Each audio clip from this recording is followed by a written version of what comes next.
Hello everyone and welcome.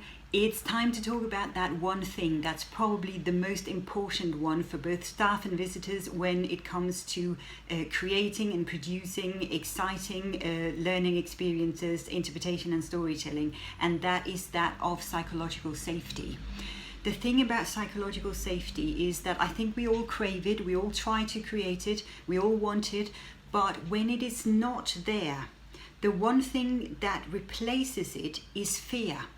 It's fear of trying new things. It's fear of making mistakes. It's fear of coming up with new ideas. It's fear of taking responsibility, etc., etc. And that is simply not good for any kind of businesses.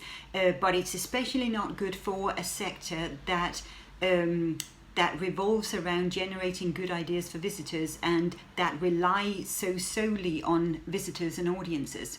As always, if you like the content of these videos, please remember to subscribe to the channel, like the video and add your comments below.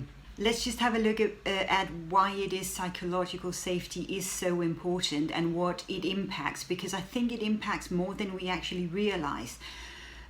First of all, when you have created a psychologically safe environment, it means you have created a space where you feel free and comfortable enough to speak up. You can bring your ideas to the table and you feel comfortable enough doing that. It's also a space where you can experiment and where it's all right to try out new things and new ideas. You feel safe and comfortable enough giving and receiving constructive feedback. This is a huge one because it's usually when we receive feedback that we can grow, that we can learn and we can develop. It's also a space where you can make mistakes and where you can learn. Now, be aware of the word mistakes, because I think often we use it even in situations where things have not actually been a mistake. We have just had a different outcome from what we had expected, and then we somehow considered that to be a mistake, even though it might just have been a different outcome. So we sometimes use that word wrongly, I find, but it's not a place where you are afraid of learning and where you are afraid of trying new things.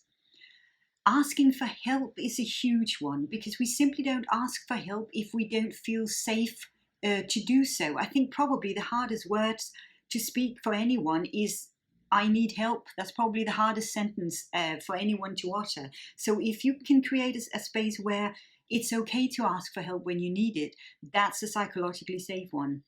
It's also a space where we can develop and grow and evolve together. Again, a huge one, because you don't feel like doing that with other people if you don't feel safe with them, if you don't feel you can trust them.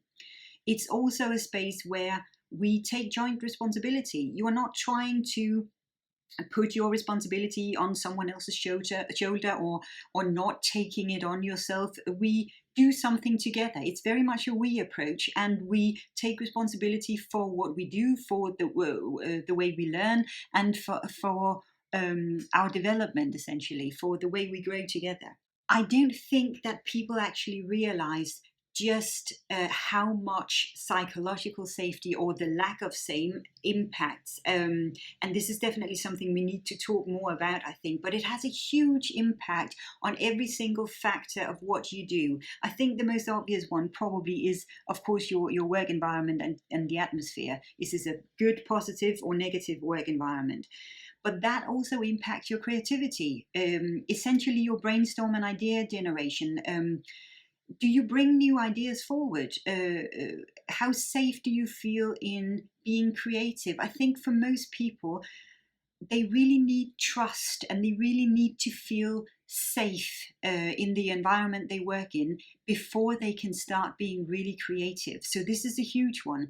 It obviously also impacts your performance and your execution in everything you do, whether you're doing live interpretation, where you have a very direct interaction with audiences and you literally have them face to face, like on guided tours, for example, or you do exhibition interpretation, you do online storytelling, etc. Your performance and the execution and the way you facilitate and perhaps host events and activities, the psychological safety or lack of same has a huge impact on this. But also things like communication and marketing, the way you sell yourself, the way you talk and communicate with visitors, the language you use, it has an immense impact on how experimental are you willing to be, how inclusive are you willing to be in your marketing. The psychological safety behind this is massive for the way you sell yourself and the way you're marketing yourself. And then, of course, the really big one, visitors' experiences and their willingness to engage and participate. If visitors don't feel comfortable in a space, you simply cannot make them engage or participate in your activities, in your exhibitions, in your storytelling and your learning. It's simply impossible to do, and that kills. It's essentially the death of your interpretation. So that is a really, really huge one. But it also impacts things like income generation and your reputation, because again, if visitors don't feel comfortable in a space, they're not going to go down to your shop and buy things. They're not going to come back. They're not going to bring back friends and colleagues and family or so on to your organization. So this has a huge impact on your reputation and your income generation as well. I don't really think that we talk quite enough about the importance of psychological safety because it has in the past been something that has been associated with a so-called soft skill or soft ability, and I don't think it could be more wrong. I don't think really that we have grasped until sort of recently just how much of an impact it has on income, for example, and on our reputation and our marketing, as well as on the experiences and the atmosphere that we work in, as well as trying to provide and engage visitors in. So this is really a huge one. And I also sometimes feel that it links very much into our ability to be vulnerable, because sometimes when we involve visitors in a journey, we don't always know what's going to come out of it, if visitors are going to enjoy or not. And that requires vulnerability. It requires that we as organizations or interpreters, storytellers, that we say, here is a story, but I want your input. I want you to engage as well. I want to hear what you can bring here, what you can bring to the story, what you can bring to the experience. And being vulnerable is something we often think of as a weakness. And I don't think it could be more wrong. A weakness is something you're not good at. It's something that it's a strength or a power that you lack. It's not being vulnerable. Being vulnerable is about opening up and saying, I would actually like for you to be part of this as well. I want to take you by the hand and lead you through this story. I want you to be part of this story. I want you to contribute as well.